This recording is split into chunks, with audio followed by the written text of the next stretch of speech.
I'm Pat Tully of the Ketchikan Public Library, and this is Reading Aloud. This evening I'm going to be reading an essay by Waldo Emerson entitled Compensation. So let's get started. Ever since I was a boy, I have wished to write a discourse on compensation. For it seemed to me when very young that on this subject life was ahead of theology and the people knew more than the preachers taught.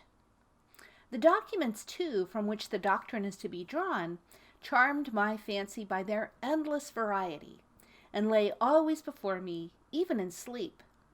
For they are the tools in our hands, the bread in our basket, the transactions of the street, the farm and the dwelling house, greetings, relations, debts and credits, the influence of character, the nature and endowment of all men. It seemed to me also that in it might be shown men a ray of divinity, the present action of the soul of this world, clean from all the vestige of tradition, and so the heart of man might be bathed by an inundation of eternal love, conversing with that which he knows was always and always must be, because it really is now. It appeared, moreover, that if this doctrine could be stated in terms with any resemblance to those bright intuitions in which this truth is sometimes revealed to us, it would be a star in many dark hours and crooked passages in our journey that would not suffer us to lose our way. I was lately confirmed in these desires by hearing a sermon at church. The preacher, a man esteemed for his orthodoxy, unfolded in an ordinary manner the doctrine of the Last Judgment. He assumed that judgment is not executed in this world, that the wicked are successful, that the good are miserable, and then urged from reason and from Scripture a compensation to be made to both parties in the next life. No offense appeared to be taken by the congregation by this doctrine. As far as I could observe, when the meeting broke up, they separated without remark on the sermon. Yet what was the import of this teaching? What did the preacher mean by saying that the good are miserable in the present life? Was it that houses and lands, offices, wine, horses, dress, luxury are had by unprincipled men, while the saints are poor and despised, and that a compensation is to be made to these last hereafter by giving them the like gratifications another day, bank stock and doubloons, venison and champagne? This must be the compensation intended. For what else? Is it that they are to have leave to pray and praise, to love and serve men? Why, they can do that now. The legitimate inference the disciple would draw was, we are to have such a good time as the sinners have now. Or, to push it to its extreme import, you sin now, we shall sin by and by. We would sin now if we could. Not being successful, we expect our revenge tomorrow. The fallacy lay in the immense concession that the bad are successful, that justice is not done now. The blindness of the preacher consisted in deferring to the base estimate of the market of what constitutes a manly success, instead of confronting and convicting the world from the truth, announcing the presence of the soul, the omnipotence of the will, and so establishing the standard of good and ill, of success and falsehood. I find a similar base tone in the popular religious works of the day, and the same doctrines assumed by the literary men when occasionally they treat the related subjects. I think that our popular theology has gained in decorum, and not in principle, over the superstitions it has displaced. But men are better than their theology. Their daily life gives it the lie. Every ingenuous and aspiring soul leaves the doctrine behind him in his own experience, and all men feel sometimes the falsehood which they cannot demonstrate. For men are wiser than they know. that which they hear in schools and pulpits without afterthought, if said in conversation, would probably be questioned in silence. If a man dogmatize in a mixed company on providence and the divine laws, he is answered by a silence which conveys well enough to an observer the dissatisfaction of the hearer, but his incapacity to make his own statement. I shall attempt in this and the following chapter to record some facts that indicate the path of the law of compensation. Happy beyond my expectation if I shall truly draw the smallest arc of this circle. Polarity, or action and reaction, we meet in every part of nature, in darkness and light, in heat and cold, in the ebb and flow of waters, in male and female, in the inspiration and expiration of plants and animals, in the equation of quantity and quality in the fluids of the animal body, in the systole and diastole of the heart, in the undulations of fluids and of sound, and the centrifugal and centripetal gravity, in electricity, galvanism, and chemical affinity.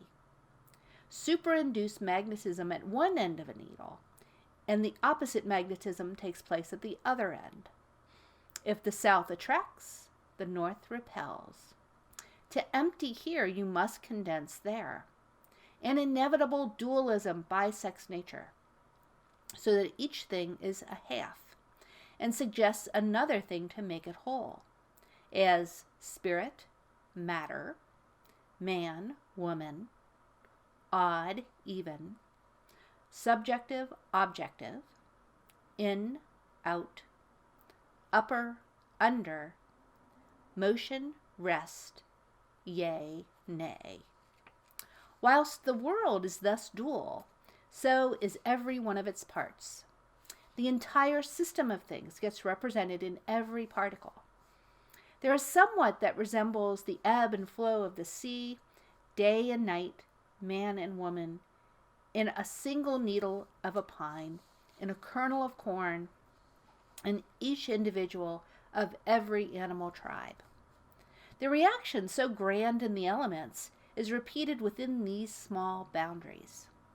For example, in the animal kingdom, the physiologist has observed that no creatures are favorites, but certain compensation balances every gift and every defect.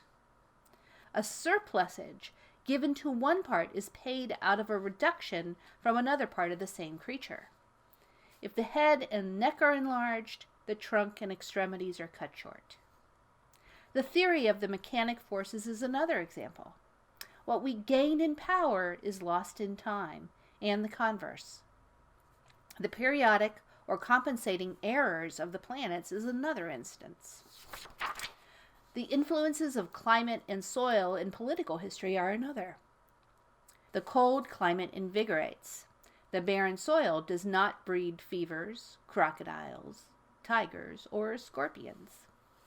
The same dualism underlies the nature and condition of man. Every excess causes a defect. Every defect is an excess. Every sweet hath its sour, every evil its good. Every faculty which is a receiver of pleasure has an equal penalty put on its abuse. It is to answer for its moderation with its life. For every grain of wit there is a grain of folly. For everything you have missed, you have gained something else. And for everything you gain, you lose something. If riches increase, they are increased that use them. If the gatherer gathers too much, nature takes out of the man what she puts into his chest, swells the estate, but kills the owner.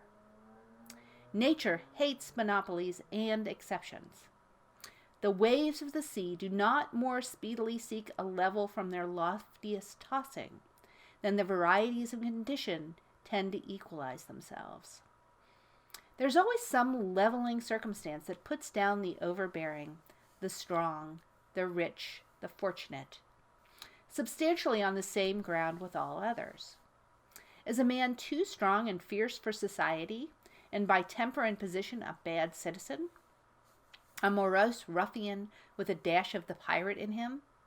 Nature sends him a troop of pretty sons and daughters who are getting along in the dames' classes at the village school, and love and fear for them smooths his grim scowl to courtesy. Thus she contrives to itinerate the granite and feldspar, takes the boar out and puts the lamb in, and keeps her balance true. The farmer imagines power and place are fine things, but the president has paid dear for his White House. It has commonly cost him all his peace, and the best of his manly attributes.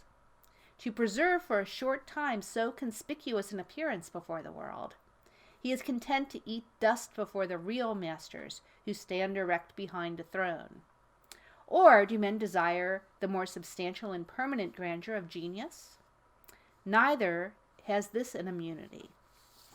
He who by force of will or of thought is great and overlooks thousands has the charges of that eminence. With every influx of light comes new danger. Has he light? He must bear witness to the light, and always outrun that sympathy which gives him such keen satisfaction, by his fidelity to new revelations of the incessant soul. He must hate father and mother, wife and child. Has he all that the world loves and admires and covets? He must cast behind him their admiration, and afflict them by faithfulness to his truth, and become a byword and a hissing. This law writes the laws of cities and nations. It is in vain to build or plot or combine against it. Things refuse to be mismanaged long. Res nolunt diu male administrari. Though no checks to a new evil appear, the checks exist and will appear. If the government is cruel, the governor's life is not safe. If you tax too high, the revenue will yield nothing. If you make the criminal code sanguinary, juries will not convict. If the law is too mild, private vengeance comes in. If the government is a terrific democracy, the pressure is resisted by an overcharge of energy in the citizen, and life glows with a fiercer flame. The true life and satisfactions of man seem to elude the utmost rigors or felicities of condition, and to establish themselves with great indifferency under all varieties of circumstances. Under all governments, the influence of character remains the same. In Turkey and in New England, about alike. Under the primeval despots of Egypt, history honestly confesses that man must have been as free as culture could make him. These appearances indicate the fact that the universe is represented in every one of its particles. Everything in nature contains all the powers of nature. Everything is made of one hidden stuff. As the naturalist sees one type under every metamorphosis, and regards a horse as a running man, a fish as a swimming man, a bird as a flying man, a tree as a rooted man. Each new form repeats not only the main character of the type, but part for part all the details, all the aims, furtherances, hindrances, energies, and whole system of every other. Every occupation, trade, art, transaction is a compend of the world and a correlative of every other. Each one is an entire emblem of human life, of its good and ill, its trials, its enemies, its course, and its end. And each one must somehow accommodate the whole man and recite all his destiny. The world globes itself in a drop of dew. The microscope cannot find the animalcule which is less perfect for being little. Eyes, ears, taste, smell, motion, resistance, appetite, and organs of reproduction that take hold on eternity, all find room to consist in the small creature. So do we put our life into every act. The true doctrine of omnipresence is that God reappears with all his parts in every moss and cobweb. The value of the universe contrives to throw itself into every point. If the good is there, so is the evil. If the affinity, so the repulsion. If the force, so the limitation. Thus is the universe alive. All things are moral. That soul which is within us is a sentiment, outside of us is a law. We feel its inspiration. Out there in history we can see its fatal strength. It is in the world, and the world was made by it. Justice is not postponed. A perfect equity adjusts its balance in all parts of life. The dice of God are always loaded. The world looks like a multiplication table or a mathematical equation which, turn it how you will, balances itself. Take what figure you will, its exact value, nor more nor less, still returns to you. Every secret is told, every crime is punished, every virtue rewarded, every wrong redressed, in silence and certainty. What we call retribution is the universal necessity by which the whole appears wherever a part appears. If you see smoke, there must be fire. If you see a hand or a limb, you know that the trunk to which it belongs is there behind. Every act rewards itself, or in other words, integrates itself in a twofold manner. First, in the thing, or in real nature, and secondly, in the circumstance, or in apparent nature. Men call the circumstance the retribution. The causal retribution is in the thing and is seen by the soul. The retribution in the circumstance is seen by the understanding.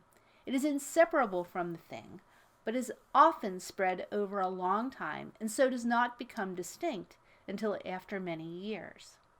The specific stripes may follow late after the offense, but they follow because they accompany it. Crime and punishment grow out of one stem.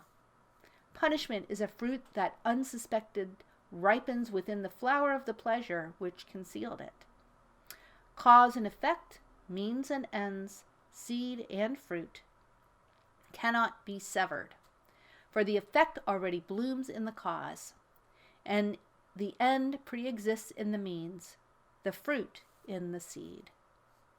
Whilst thus the world will be whole and refuses to be disparted, we seek to act partially, to sunder, to appropriate, for example.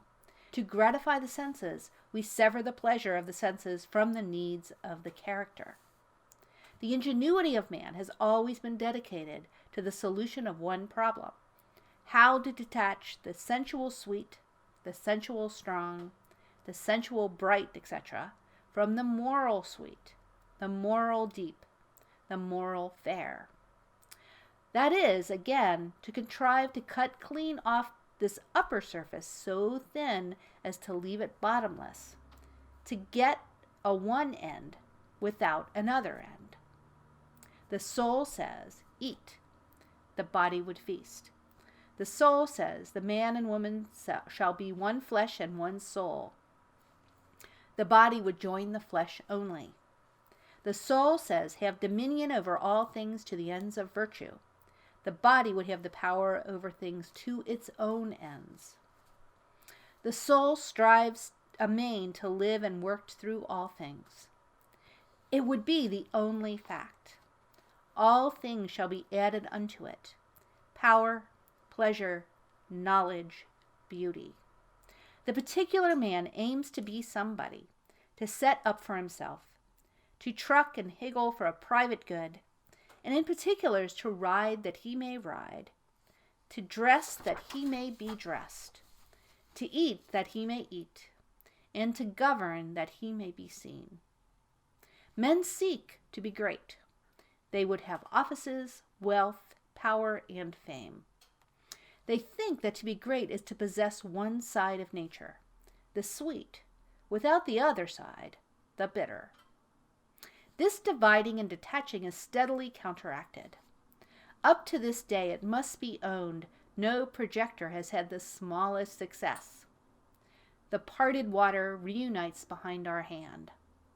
Pleasure is taken out of pleasant things, profit out of profitable things, power out of strong things, as soon as we seek to separate them from the whole.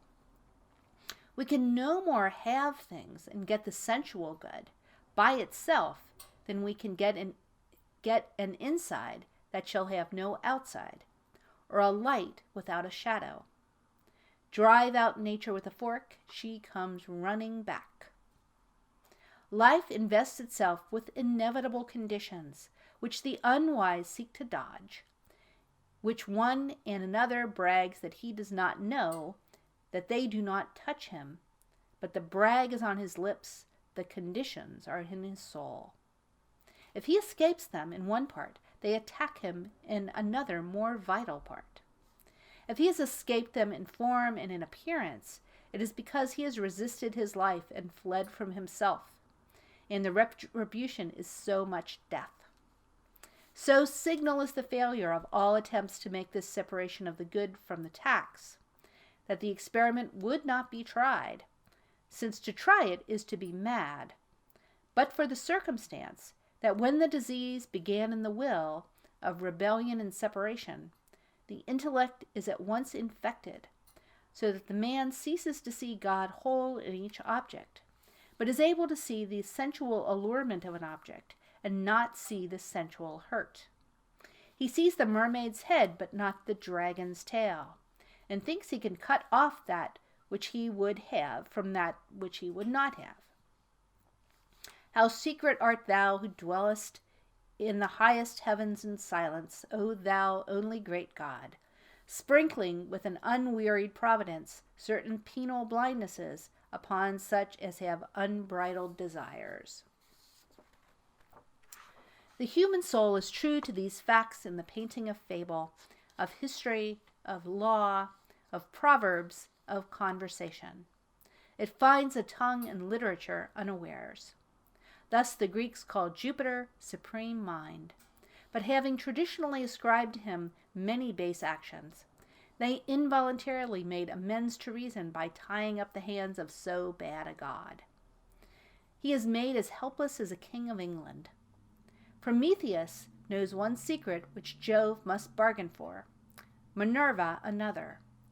He cannot get his own thunders. Minerva keeps the key of them.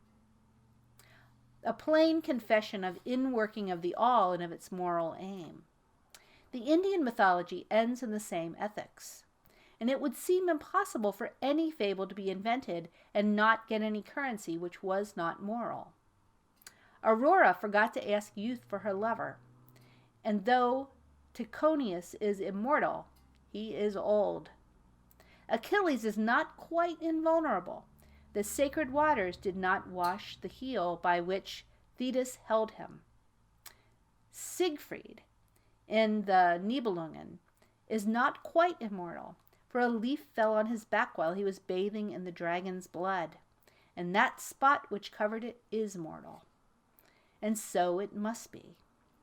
There is a crack in everything that God has made. It would seem that there is always this vindictive circumstance stealing in at unawares, even into the wild posy which the human fancy attempted to make bold holiday, and to shake itself free from the old laws. This backstroke, this kick of the gun, certifying that the law is fatal, that in nature nothing can be given, all things are sold. This is that ancient doctrine of Nemesis, who keeps watch in the universe and lets no offense go unchastised. The Furies, they said, are attendants on justice, and if the sun in heaven should transgress his path, they would punish him. The poets related that stone walls and iron swords and leathern thongs had an occult sympathy with the wrongs of their owners, that the belt which Ajax gave Hector dragged the Trojan hero over the field at the wheels of the car of Achilles, and that the sword which Hector gave Ajax was that on whose point Ajax fell. They recorded that when the Thasians erected a statue to Diogenes, a victor in the games, one of his rivals went to it by night and endeavored to throw it down by repeated blows, until at last he moved it from its pedestal and was crushed to death beneath its fall. This voice of fable has in it somewhat divine. It came from thought above the will of the writer. That is the best part of each writer, which has nothing private in it, that which he does not know, that which flowed out of his constitution and not from his too active invention, that which in the study of a single artist you might not easily find, but in the study of many you would abstract as the spirit of them all. Phidias it is not, but the work of man in that early Hellenic world that I would know. The name and circumstance of Phidias, however convenient for history, embarrass when we come to the highest criticism. We are to see that which man was tending to do in a given period and was hindered, or if you will, modified in doing, by the interfering volitions of Phidias, of Dante, of Shakespeare, the organ whereby man at the moment wrought. Still more striking is the expression of this fact in the proverbs of all nations, which are always the literature of reason, or the statements of an absolute truth without qualification. Proverbs, like the sacred books of each nation, are the sanctuary of the intuitions. That which the droning world, chained to appearances, will not allow the realist to say in his own words, it will suffer him to say in Proverbs, without contradiction. And this law of laws, which the pulpit, the senate, and the college deny, is hourly preached in all markets and workshops by flights of proverbs, whose teaching is as true and as omnipresent as that of birds and flies. All things are double, one against another. Tit for tat, an eye for an eye, a tooth for a tooth, blood for blood, measure for measure, love for love. Give, and it shall be given you. He that watereth shall be watered himself. What will you have, quoth God? Pay for it and take it. Nothing venture, nothing have. Thou shalt be paid exactly for what thou hast done, no more, no less. Who doth not work shall not eat. Harm watch, harm catch. Curses always recoil on the head of him who imprecates them. If you put a chain around the neck of a slave, the other end fastens itself around your own. Bad counsel confounds the adviser. The devil is an ass. It is thus written because it is thus in life. Our action is overmastered and characterized above our will by the law of nature. We aim at a petty end quite aside from the public good, but our act arranges itself by irresistible magnetism in a line with the poles of the world. A man cannot speak, but he judges himself. With his will or against his will, he draws his portrait to the eye of his companions by every word. Every opinion reacts on him who utters it. It is a thread ball thrown at a mark, but the other end remains in the thrower's bag. Or rather, it is a harpoon hurled at the whale, unwinding as it flies a coil of cord in the boat. And if the harpoon is not good or not well thrown, it will go nigh to cut the steersman in twain or to sink the boat. You cannot do wrong without suffering wrong. No man had ever a point of pride that was not injurious to him, said Burke. The exclusive in fashionable life does not see that he excludes himself from enjoyment in the attempt to appropriate it. The exclusionist in religion does not see that he shuts the door of heaven on himself in striving to shut out others. Treat men as pawns and ninepins, and you shall suffer as well as they. If you leave out their heart, you shall lose your own. The senses would make things of all persons, of women, of children, of the poor. The vulgar proverb, I will get it from his purse or get it from his skin, is sound philosophy. All infractions of love and equity in our social relations are speedily punished. They are punished by fear. Whilst I stand in simple relations to my fellow men, I have no displeasure in meeting him. We meet as water meets water, or as two currents of air mix, with perfect diffusion and interpenetration of nature. But as soon as there is any departure from simplicity, an attempt at halfness, or good for me that is not good for him, my neighbor feels the wrong.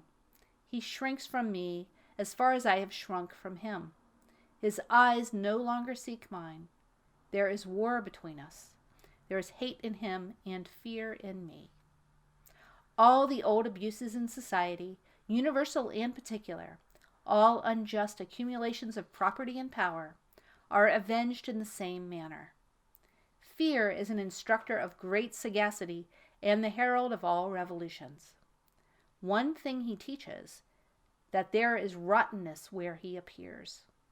He is a carrion crow, and though you see not well what he hovers for, there is death somewhere. Our property is timid, our laws are timid, our cultivated classes are timid. Fear for ages have boded and mowed and gibbered over government and property. That obscene bird is not there for nothing. He indicates great wrongs that must be revised. Of the like nature is that expectation of change which instantly follows the suspension of our voluntary activity. The terror of cloudless noon, the emerald of Polycrates, the awe of prosperity, the instinct which leads every generous soul to impose on itself tasks of a noble asceticism and vicarious virtue, are the tremblings of the balance of justice through the heart and mind of man.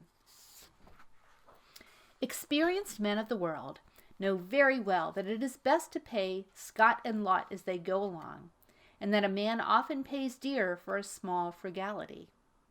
The borrower runs in his own debt. Has a man gained anything who has received 100 favors and rendered none? Has he gained by borrowing, through indolence or cunning, his neighbor's wares, or horses, or money? There arises on the deed the instant acknowledgement of benefit on the one part and of debt on the other, that is, of superiority and inferiority.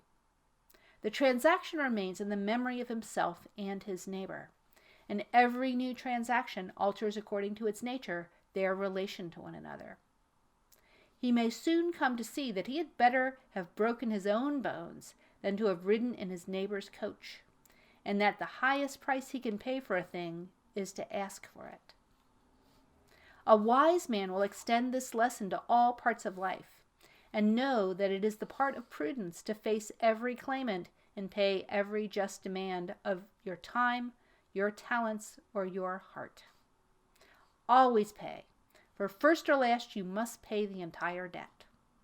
Persons and events may stand for a time between you and justice, but it is only a postponement. You must pay at last your own debt. If you are wise, you will dread a prosperity which only loads you with more. Benefit is the end of nature. But for every benefit which you receive, a tax is levied. He is great who confers the most benefits. He is base, and that is the one base thing in the universe, to receive favors and render none. In the order of nature, we cannot render benefits to those from whom we receive them, or only seldom. But the benefit we receive must be rendered again, line for line, deed for deed, cent for cent, to somebody. Beware of too much good staying in your hand. It will fast corrupt and worm worms. Pay it away quickly in some sort. Labor is watched over by the same pitiless laws. Cheapest, say the prudent, is the dearest labor. What we buy in a broom, a mat, a wagon, a knife, is some application of good sense to a common want. It is best to pay in your land a skillful gardener, or to buy good sense applied to gardening, in your sailor good sense applied to navigation, In your house, good sense applied to cooking, sewing, serving. In your agent, good sense applied to accounts and affairs. So do you multiply your presence or spread yourself throughout your estate. But because of the dual constitution of things, in labor as well as life, there can be no cheating. The thief steals from himself. The swindler swindles himself. For the real price of labor is the knowledge and virtue, whereof wealth and credit are signs. These signs, like paper money, may be counterfeited or stolen, but that which they represent, namely knowledge and virtue, cannot be counterfeited or stolen. These ends of labor cannot be answered but by real exertions of the mind, and in obedience to pure motives. The cheat, the defaulter, the gambler cannot extort the knowledge of material and moral nature which his honest care and pains yield to the operative. The law of nature is, do the thing, and you shall have the power. But they who do not the thing have not the power. Human labor in all its forms, from the sharpening of a stake to the construction of a city or an epic, is one immense illustration of the perfect compensation of the universe. The absolute balance of give and take, the doctrine that everything has its price, and if that price is not paid, not that thing but something else is obtained, and that it is impossible to get anything without its price, is not less sublime in the columns of a ledger than in the budgets of states, in the laws of light and darkness, in all the action and reaction of nature. I cannot doubt that the high laws which each man sees implicated in those processes with which he is conversant, the stern ethics which sparkle on his chisel edge, which are measured out by his plumb and foot rule, which stand as manifest in the footing of the shop bill as in the history of a state, do recommend to him his trade, and though seldom name, exalt his business to his imagination. The league between virtue and nature engages all things to assume a hostile front to vice. The beautiful laws and substances of the world persecute and whip the traitor. He finds that things are arranged for truth and benefit, but there is no den in the wide world to hide a rogue. Commit a crime, and the earth is made of glass. Commit a crime, and it seems as if a coat of snow fell on the ground, such as reveals in the woods the track of every partridge and fox and squirrel and mole. You cannot recall the spoken word. You cannot wipe out the foot track. You cannot draw up the ladder so as to leave no inlet or clue. Some damning circumstance always transpires. The laws and substances of nature, water, snow, wind, gravitation, become penalties to the thief. On the other hand, the law holds with equal sureness for all right action. Love, and you shall be loved. All love is mathematically just, as much as two sides of an algebraic equation. The good man has absolute good, which like fire turns everything to its own nature, so that you cannot do him any harm. But as the royal armies sent against Napoleon, when he approached, cast down their colors and from enemies became friends, so disasters of all kinds, as sickness, offense, poverty, prove benefactors. The good are befriended even by weakness and defect. As no man ever had ever a point of pride that was not injurious to him, so no man had ever a defect that was not somewhere made useful to him. The stag in the fable admired his horns and blamed his feet. But when the hunter came, his feet saved him, and afterwards, caught in the thicket, his horns destroyed him. Every man in his lifetime needs to thank his faults. As no man thoroughly understands a truth until he has contended against it, so no man has a thorough acquaintance with the hindrances or talents of men until he has suffered from the one and seen the triumph of the other over his own want of the same. Has he a defect of temper that unfits him to live in society? Thereby he is driven to entertain himself alone and acquire habits of self-help. And thus, like the wounded oyster, he mends his shell with pearl. Our strength grows out of our weakness. The indignation which arms itself with secret forces does not awaken until we are pricked and stung and sorely assailed. A great man is always willing to be little.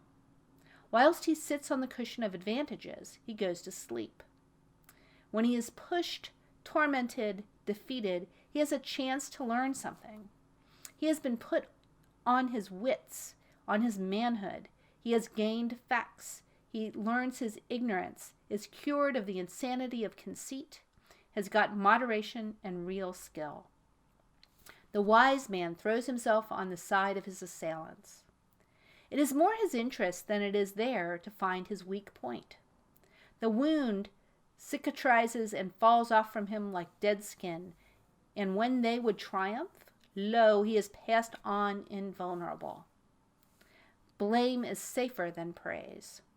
I hate to be defended in a newspaper. As long as all that is said against me, I feel a certain assurance of success. But as soon as honeyed words of praise are spoken for me, I feel as one that lies unprotected before his enemies. In general, every evil to which we do not succumb is a benefactor.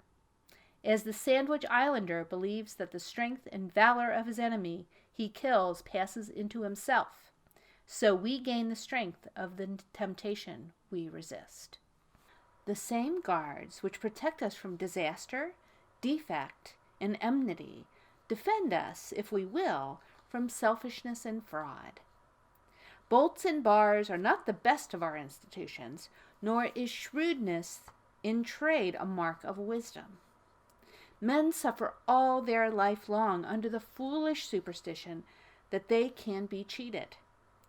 But it is as impossible for a man to be cheated by anyone but himself as for a thing to be and not to be at the same time. There is a third silent party to all our bargains. The nature and soul of things takes on itself the guarantee of the fulfillment of every contract, so that honest service cannot come to loss. If you serve an ungrateful master, serve him the more. Put God in your debt. Every stroke shall be repaid. The longer the payment is withholden, the better for you. For the compound interest on compound interest is the rate and usage of this exchequer. The history of persecution is a history of endeavors to cheat nature, to make water run uphill, to twist a rope of sand. It makes no difference whether the actors be many or one, a tyrant or a mob. A mob is a society of bodies voluntarily bereaving themselves of reason and traversing its work. The mob is man voluntarily descending to the nature of a beast. Its fit hour of activity is night. Its actions are insane, like its whole constitution. It persecutes a principle. It would whip a right. It would tar and feather justice by inflicting fire and outrage upon the houses and persons of those who have these. It resembles the prank of boys who run with fire engines to put out the ruddy aurora streaming to the stars. The inviolate spirits turns their spite against the wrongdoers. The martyr cannot be dishonored. Every lash inflicted is a tongue of fame. Every prison a more illustrious abode. Every burned book or house enlightens the world. Every suppressed or expunged word reverberates through the earth from side to side. Hours of sanity and consideration are always arriving to communities, as to individuals, when the truth is seen and the martyrs are justified. Thus do all things preach the indifferency of circumstances. The man is all. Everything has two sides, a good and an evil. Every advantage has its tax. I learn to be content. But the doctrine of compensation is not the doctrine of indifferency. The thoughtless say on hearing these representations, "What boots it to do well? There is one event to good and evil. If I gain any good, I must pay for it. If I lose any good, I gain some other. All actions are indifferent." There is a deeper fact in the soul than compensation, to wit, its own nature. The soul is not a compensation, but a life. The soul is. Under all this running sea of circumstance, whose waters ebb and flow with perfect balance, lies the aboriginal abyss of real being. Essence, or God, is not a relation or a part, but the whole. Being is the vast affirmative, and excluding negation, self-balanced, and swallowing up all relations, parts, and times within itself. Nature, truth, virtue are the influx from thence. Vice is the absence or departure of the same. Nothing, falsehood, may indeed stand as the great night or shade on which as a background the living universe paints itself forth, but no fact is begotten by it. It cannot work, for it is not. It cannot work any good, it cannot work any harm. It is harm inasmuch as it is worse not to be than to be. We feel defrauded of the retribution due to evil acts, because the criminal adheres to his vice and contumacy and does not come to a crisis or judgment anywhere in visible nature. There is no stunning confutation of his nonsense before men and angels. Has he therefore outwitted the law? Inasmuch as he carries the malignancy and the lie with him, so far decreases from nature.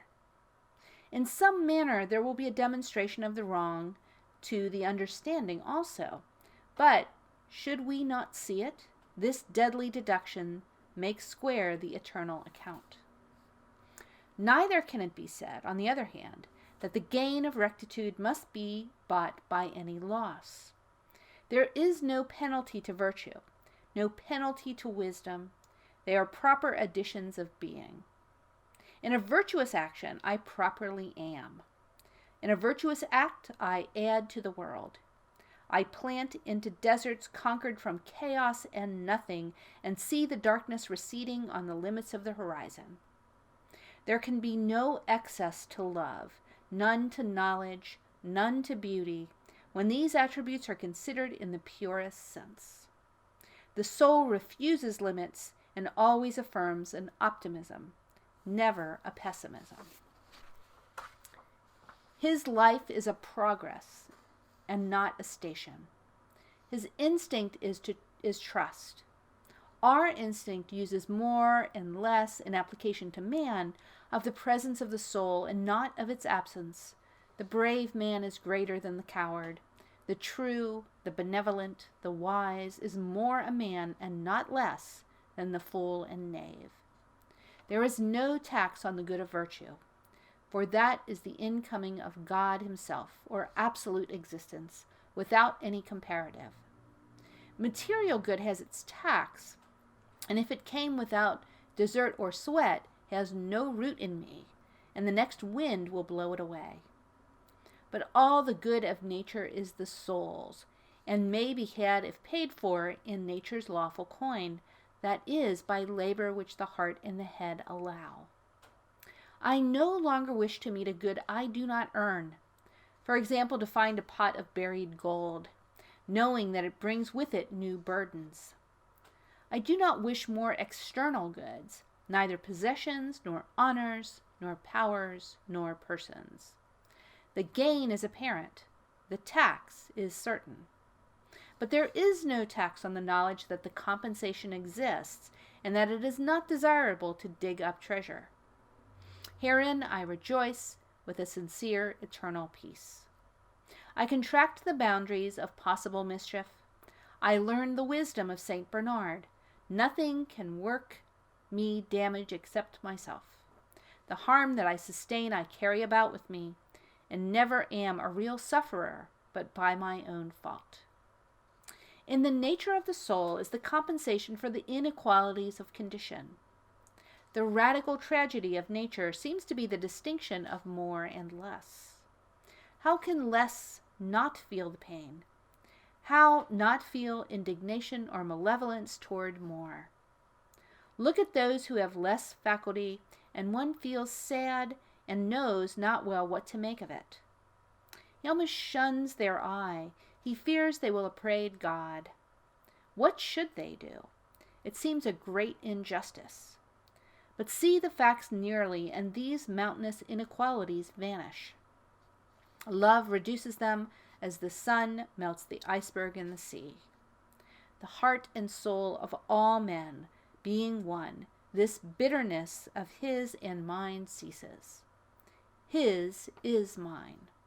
I am my brother, and my brother is me. If I feel overshadowed and outdone by great neighbors, I can yet love. I can still receive. And he that loveth maketh his own the grandeur he loves. Thereby I make the discovery that my brother is my guardian, acting for me with the friendliest designs, and the estate I so admired and envied is my own. It is the nature of the soul to appropriate all things. Jesus and Shakespeare are fragments of the soul, and by love I conquer and incorporate them in my own conscious domain. His virtue, is not that mine? His wit, if it cannot be made mine, it is not wit. Such also is the natural history of calamity. The changes which break up at short intervals the prosperity of men are advertisements of a nature whose law is growth. Every soul is by this intrinsic necessity quitting its whole system of things, its friends and home and laws and faith. As the shellfish crawls out of its beautiful but stony case, because it no longer admits of its growth, and slowly forms a new house. In proportion to the vigor of the individual, these revolutions are frequent, until in some happier mind they are incessant in all worldly relations, hang very loosely about him, becoming, as it were, a transparent fluid membrane through which the living form is seen, and not, as in most men, an indurated, heterogeneous fabric of many dates and of no settled character, in which the man is imprisoned. Then there can be enlargement, and the man of today scarcely recognizes the man of yesterday. And such should be the outward biography of man in time, a putting off of dead circumstances day by day, as he renews his raiment day by day. But to us in our lapsed estate, resting, not advancing, resisting, not cooperating with the divine expansion, this growth comes by shocks. We cannot part with our friends. We cannot let our angels go. We do not see that they only go out that archangels may come in. We are idolaters of the old. We do not believe in the riches of the soul, in its proper eternity and omnipresence. We do not believe that there is any force in today to rival or recreate that beautiful yesterday. We linger in the ruins of the old tent where once we had bread and shelter and organs, nor believe that the Spirit can feed, cover, and nerve us again. We cannot again find aught so dear, so sweet, so grateful. But we sit and weep in vain. The voice of the Almighty saith, up and onward for evermore. We cannot stay amid the ruins, neither will we rely on the new. And so we walk ever with reverted eyes, like those monsters who look backwards. And yet the compensations of calamity are made apparent to the understanding also, after long intervals of time. A fever, a mutilation, a cruel disappointment, a loss of wealth, a loss of friends, seems at the moment unpaid loss and unpayable. But the sure years reveal the deep remedial force that underlies all facts. The death of a dear friend, wife, brother, lover, which seemed nothing but privation, somewhat later assumes the aspect of a guide or genius, for it commonly operates revolutions in our way of life, terminates an epoch of infancy or of youth which was waiting to be closed, breaks up a wanted occupation or a household or a style of living, and allows the formation of new ones more friendly to the growth of character. It permits or constrains the formation of new acquaintances and the reception of new influences that prove of the first importance to the next years. And the man or woman who would have remained a sunny garden flower, with no room for its roots and too much sunshine for its head, by the falling of the walls and the neglect of the gardener, is made the banyan of the forest, yielding shade and fruit to wide neighborhoods of men. The end. Thank you so much for listening this evening, and have a good week.